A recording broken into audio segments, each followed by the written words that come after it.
त्यागी जी, आप इस गांव में आए, यहाँ पे अभी सरकार द्वारा, जो उत्तर प्रदेश सरकार द्वारा यहाँ पे कूड़ा घर बना दिया गया है और उस कूड़ा घर से यहाँ के गांव के लोगों को तमाम परेशानियाँ होंगी।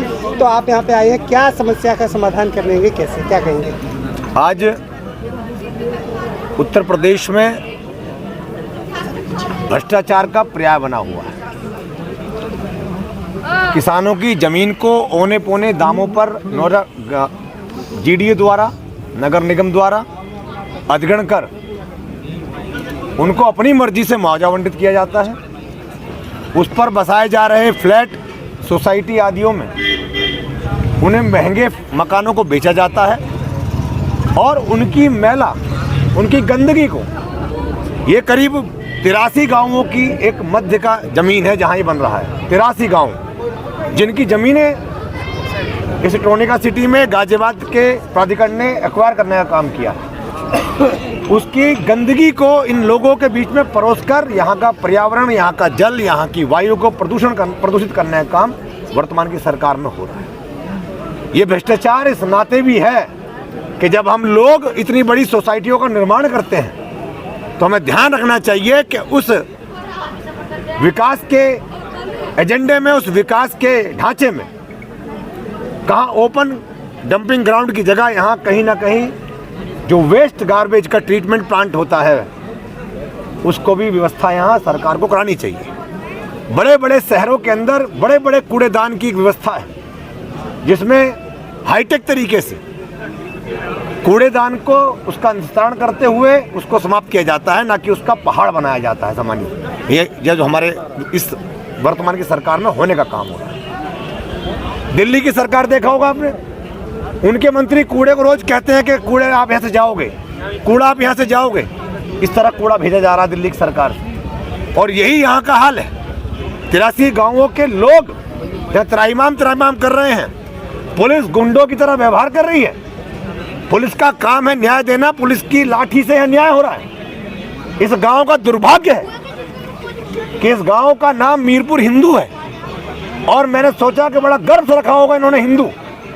शायद हो सकता है जाति छुप जाए इन लोगों की, लेकिन जाति नहीं छुपा पाए हिंदू की आड़ में। पुलिस ने इनको हिंदू के अंदर छुपी जाति पहचान कर लाठियों से हमला किया। ये हमारा भाई, ये छोटा बच्चा, यहाँ बैठे बुजुर्ग, देखिए किस तरह से इनके ऊपर लाठियां भांजी गई बर्बरता तरीके से। और नगर आयुक्त और डीएम इस समय शांत है, चुप है, क्योंकि प्रशासन में पुलिस उनका संरक्षण कर रही है।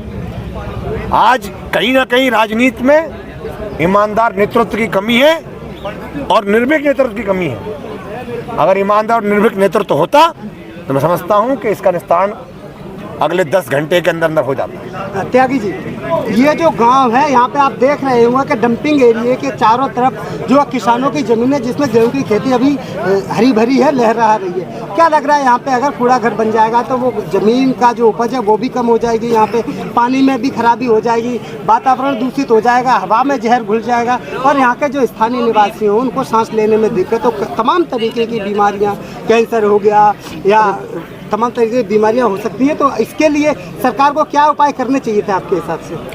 हमने बताया अभी आपको, भ्रष्टाचार का पर्याय बन चुका है भाजपा की सरकार में। किसान कई हाथ पैर तोड़ दे रहे हैं, आप लाठियां मार मार कर बर्बरता तरीके से। किसान खेती कर पाएगा? आप फसल काटने की बात करें, किन हाथों से फसल काटेगा किसान? टूटे हाथों से, फूटे हुए सिरों से। इनके बच्चे, जो छोटी छोटी उम्र के बच्चे हैं, अपनी पीड़ा आपको बता रहे हैं किस तरह से 3-3, 4-4, 5-5 सिपाही पुलिस वालों ने यहाँ पर बर्बरता की है। आप फसल कटने की बात कर रहे हैं, मैं कह रहा हूँ किसान यहाँ पर उसकी जो दुर्दशा इस समय उत्तर प्रदेश के अंदर देखने को मिल रही है, ऐसी किसी प्रदेश में नहीं है। आज बड़ा सवाल है, अब समय ये नहीं है कि ये मांग करें, मैं तो इनको समझाने आया हूँ कि आप लोग भूखे से रोटी मांगने का काम कर रहे हैं। अगर भूखा व्यक्ति किसी का पेट भर रहा होता तो देश में भुखमरी समाप्त हो जाती, सम्मानित साथी। अच्छा, आपकी पार्टी का, अच्छा, अगर भूखा किसी का पेट भर सकता होता तो भूखा फिर दुनिया में भुखमरी नहीं होती, सारे भिखारी मिलकर दूसरे पेट भर देते। आप भूखे व्यक्ति से खाना मांग रहे हैं। सरकार इसका पतन इसके तानाशाही रवैये से स्वतः हो गया है। आपको सिर्फ इसमें सहयोग करने की आवश्यकता है। इसका बदलाव करिए, व्यवस्था बदलेगी, और व्यवस्था बदलने के साथ साथ में यह नई व्यवस्था लागू होकर आपकी समस्या में निस्तारण भी होगा। प्रशासन के द्वारा जो इन पे जो जुल्म किया गया है ये कहाँ तक सही बता रहे, मतलब कहाँ तक सही है? जुल्म तो सही होता ही नहीं है, जुल्म कहाँ सही होता है? अच्छा, आखिरी सवाल ये पूछूंगा, जुल्म तो जुल्म होता है भैया, जुल्म सही है। प्रशासन के उन अधिकारियों के खिलाफ जांच कराएंगे, हम डीसीपी से बात किए हैं, सीपी से बात करेंगे और जरूरत पड़ेगी तो मुख्यमंत्री से बात करेंगे। मुख्यमंत्री जी को बताएंगे कि वैसे तो आप संत हैं, आपके लिए सर्व समाज सर्व धर्म ये देश के लोग एक हैं, तो ये पिछड़ापन जो हमारे पश्चिम उत्तर प्रदेश में इस लौनी के अंदर हो रहा है, सड़कें बदहाल हैं, किसान बेहाल है, कूड़ा घर देकर यहाँ का हवा पानी जलवायु यहाँ का वातावरण भी बद से बदतर करने की व्यवस्था कर दिए हैं। क्या ये उत्तर प्रदेश का हिस्सा है कि नहीं है? गांव वालों का मानना है कि यहाँ पे पहले बताया नहीं गया था कि ये डंपिंग यार्ड वगैरह बनेगी, यहाँ पे स्कूल या कुछ ऐसा मतलब संस्था। भाजपा की परंपरा है, भाजपा का तो इतिहास है, बताते नहीं है। नोटबंदी लगा देते हैं, लॉकडाउन लगा देते हैं, फिर उसके बाद कानून ला देते हैं कि अब SIR होगा, तमाम मुद्दे बिन बताए करते हैं। लाठी चार्ज भी बता के थोड़ी होता है। डंपिंग ग्राउंड तो इनके लिए इनकी समस्या का समाधान है, किसानों के लिए महा समस्या है वो। इसीलिए हम कह रहे हैं, अपने लोगों को समझा रहे हैं कि धरना देना वहाँ उचित है जहाँ बड़ा दिल हो, बड़ा दिल हो, बड़ा काम करने की योजनाएं हो। जिस सरकार के पास अपनी व्यवस्था चलाने के लिए संसाधन उपलब्ध नहीं है, आप उससे मांगेंगे, खाली जेब व्यक्ति किसी को कुछ दे नहीं सकता। अच्छा, मेरा एक अंतिम, ज़्यादातर त्यागी बच्चे ही हैं, क्या लग रहा है आपकी जो राष्ट्रवादी नवनिर्माण दल है, अगर ये सत्ता में इस बार अभी जो चुनाव की प्रक्रिया शुरू होगा अगर आएगा, तो यहाँ पे इन बच्चों के लिए क्या यहाँ पे कोई खेल का मैदान या कुछ क्या कहेंगे कि आप अगर आई सत्ता में आपकी दमदार हुई तो क्या होगा? देखिए, ब्राह्मण समाज के ऊपर जो टीका टिप्पणी हो रही है और जो इस ब्राह्मण के साथ साथ अतिरिक्त समाज के लोगों को भी चोट लगी है, हम लोग तो पहले से ही अपने लोगों को समझाए हुए हैं, ब्राह्मण त्यागी भूमियारों को, कि आप राष्ट्रवादी नवनिर्माण दल का झंडा उठा के चल रहे हैं और दूसरे की मदद कीजिए। हमें पता था यहाँ पर सब समाज के गांव हैं आसपास में, त्यागी ब्राह्मण भूमियार के साथ साथ में ठाकुर हैं, क्षत्रिय हैं, गुर्जर हैं, और ये सब हमारे सहयोगी हैं, हमारे खेत मिले हुए इन लोगों से। हम तो कह रहे हैं कि परिवर्तन की व्यवस्था करिए। राणा आपके साथ खड़ा हुआ है, राणा के सैकड़ों लाखों कार्यकर्ता उत्तर प्रदेश ही नहीं 14 राज्यों में अपनी पार्टी का विस्तार कर चुके हैं, और पश्चिम की 83 सीटों पर हम ये तय करने जा रहे हैं कि भारतीय जनता पार्टी को हमें चौथे पायदान पर लाना है, और जिसको पायदान पर लाएंगे और जिसको पहले पर ले जाएंगे, हम इतना भी ताकत और हिम्मत और कूदा रखते हैं कि इसको उठा के कूड़ेदान को वहीं फेंकवा देंगे जहाँ इसकी आवश्यकता है। श्रीकांत भैया अपने दल बल के साथ आए हैं, राष्ट्रीय अध्यक्ष जी के साथ आए हैं, क्या कुछ कहेंगे आप? देखो, यहाँ जो है मीरपुर में जो घटना घटी है, मीरपुर हिंदू, सबसे पहली चीज़ है इसके पीछे क्या लगा हुआ है, इसके अर्थ पर जाओ। अगर इसके अर्थ पे जो हमारी आज मौजूदा सरकार है, अगर इसके अर्थ पे अगर चलती है, तो मैं समझता हूँ कि बीजेपी सरकार शायद हिंदू विरोधी है, सिर्फ हिंदू विरोधी है। और मैं सबसे पहले एक जिक्र करना चाहूँगा, जो मैंने प्रकरण अभी यहाँ देखा कि वो ऐसा कौन सा पुलिस वाला है, उसकी कैसे आत्मा जो है मर गई, जो 8 साल के बच्चे पर उसने जो है लाठियां बांधी हैं, 8 साल के बच्चे पर लाठियां बांधी हैं। क्या उसकी आत्मा मर गई, या उसके घर में कोई नहीं है, या उसके परिवार में कोई नहीं है? मैं उस पुलिस वाले से सीधा बिल्कुल एकदम डायरेक्ट कहना चाहता हूँ, अगर हिम्मत है ना तो अपने बराबर से लड़के दिखाना, अगर हिम्मत है। बच्चे को मार के क्या करा है तुमने? बच्चे पर तुमने लाठियां बांधी हैं। मैं प्रशासन को नहीं समझता, मैं ये नहीं समझता कि उस पुलिस वाले में जिसने भी ये काम किया है उसमें थोड़ी सी भी शर्म हया बची हो। अच्छा, आज आपके राष्ट्रीय अध्यक्ष भी आए हैं, आप पूरी अपनी टीम के साथ आए हैं, तो आपका अगला कदम क्या होगा, क्योंकि जिला अध्यक्ष है आप यहाँ पे?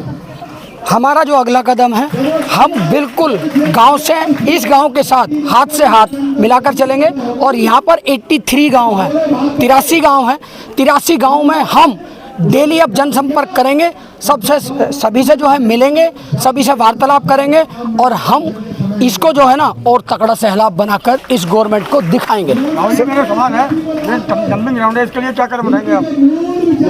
डंपिंग ग्राउंड जो है, जो डंपिंग ग्राउंड इन्होंने अभी बनाया है, ठीक है, हमारा घर, ठीक है, हमारे घर में लैट्रिन बाथरूम भी होते हैं, उसको भी हम बहुत सफा करके रखते हैं, और ये हमारे गांव में इतना बड़ा जो है डंपिंग ग्राउंड बना रहे हैं, जिसकी बदबू जिस तरफ हवा चलेगी 10 किलोमीटर तक जाएगी।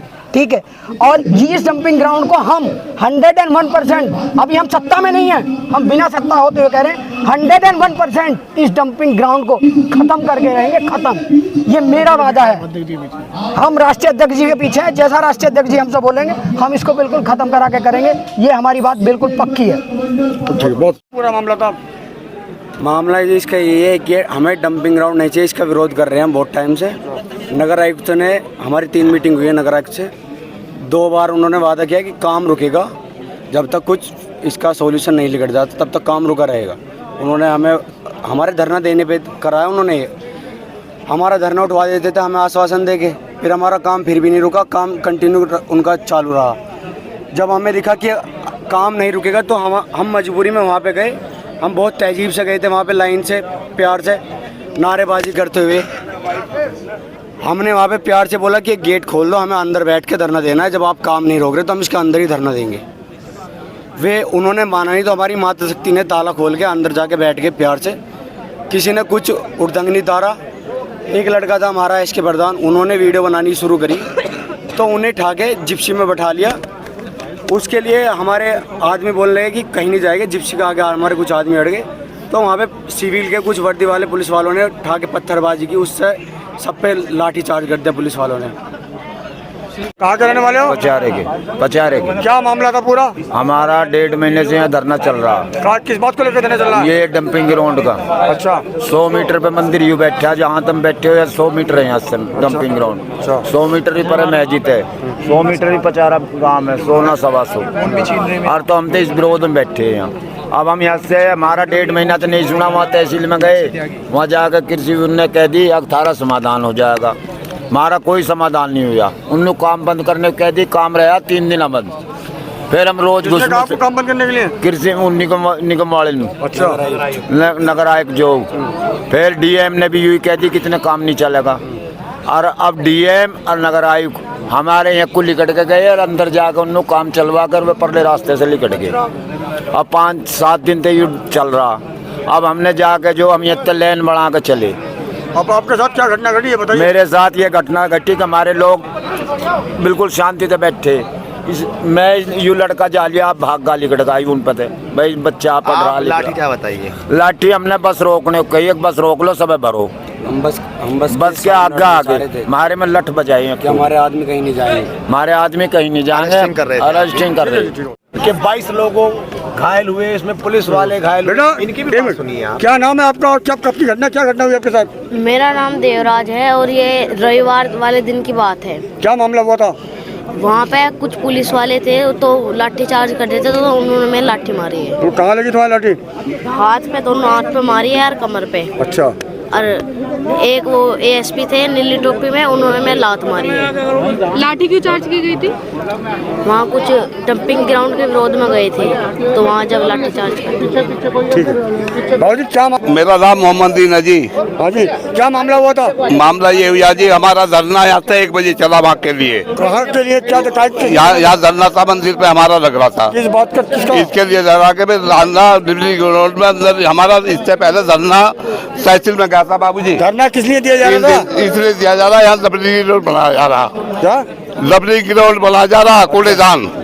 देखो जी, मैं थोड़ा बोलने में ऐसा ही हूँ, पर बाकी यहाँ हमारा तहसील में धरना लगा, वहाँ अधिकारियों ने हमारे लोगों को ये कह दी कि तुम बेफिक्र रहो, तुम्हारी समस्या का हल हो जाएगा, तुम यहाँ से धरना डालो।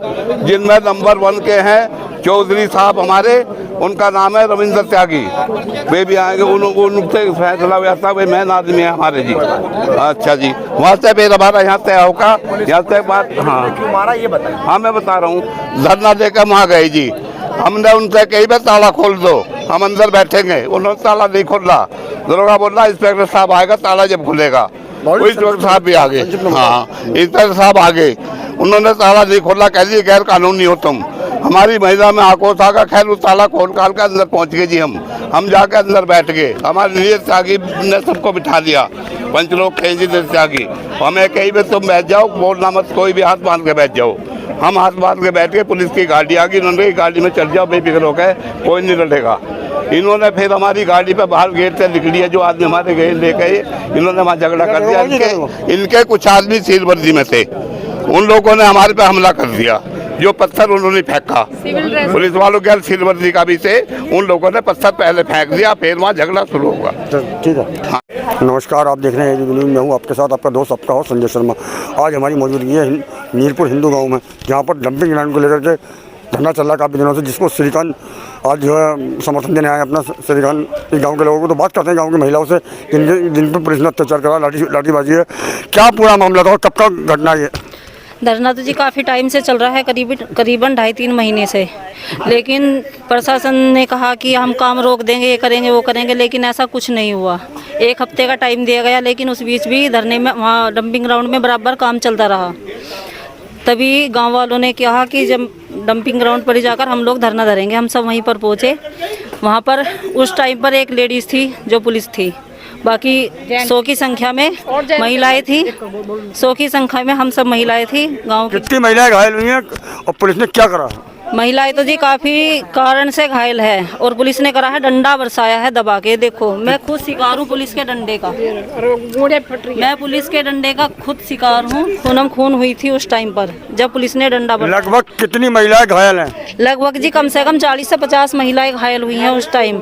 हर औरत पे डंडा बरसा है। 2-2, 3-3 पुलिस वालों ने जम के डंडा बजाया है। जो हमारे 8 साल के बालकन पे बजाया हो। देखो, दूर से आया क्या उनने, जब भी पुलिस वाले ने खेत में घेर के बालकन पे खूब लड़का बजाया हो। पीछे रीढ़ की हड्डी भी तोड़ दी। कब की घटना है ये? बाकी ये क्या तारीख की? परसों की इतवार की घटना। ऐसे पिटने को कोई हम क्या मामला था पूरा जी बस यही था जी, हम धरने के लिए लड़ रहे थे उनके लिए। उन्होंने तो जी हमारे लठ बजाया जी खूब डंडा। डंपिंग ग्राउंड ने क्या कहा? उन्होंने कुछ नहीं कहा, कह रहे हम नहीं हटाते। मगर जी तुम यहाँ पे स्कूल बनाओ या भाई वे सरकारी अस्पताल बनाओ, ये करो। तो इन्होंने कुछ नहीं सुनाई दे रहे, कह रहे हम तो डंपिंग ग्राउंड बनाएंगे।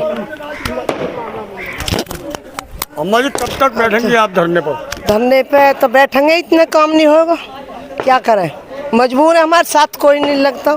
किसान के घर पर खाना बनाओगी या धरना दोगी? धरना देंगे, खाना न बना भूखे पड़े रहेंगे, क्या करें, भूखे प्यासे पड़ोगे? हमारी बुढ़िया की चोट लग गई था, उसके पास बैठे थे हम, तो 3 पुलिस वाले आए, मेरे एक लाठी मारी है और मुझे 3 खींच के ले गए, मेरे कपड़े लत्ते सब फट गए पुलिस वाले ने। अम्मा जी का कहना यह है कि खाना नहीं बनाएंगे, धरने पे बैठेंगे। तो कब तक धरने बैठेंगे? ना बैठना पड़ेगा धरने पे भी, खाना भी बनाना पड़ेगा, ये बात ना है। काम तो दोनों, इन्हें न्याय न मिले तो रहेंगे ही वहीं। जब न्याय मिलेगा जब अपने घर बैठेंगे। जान सा में मरने मंजूर है, पर हम हटेंगे नहीं, बिल्कुल भी। भूखे पैसे हमें वही बिरान देने हैं। से लगे, जब हमारे बच्चे पीट गए, हमारे आदमी पीट गए, तो हम कैसा करें? हम भी बिल्कुल जी जान से अड़े रहेंगे, इतना हमें इंसाफ नहीं मिलेगा, बिल्कुल भी हम हटने वाले नहीं हैं। हमारे अस्पताल बनाओ, कॉलेज बनाओ बच्चों के लिए। और सब पुलिस वालों ने, लेडीज पुलिस कोई नहीं थी, सब जेंट्स ने डंडा बजाया, बच्चों पे भी मर्दों पे भी। पुलिस नहीं थी।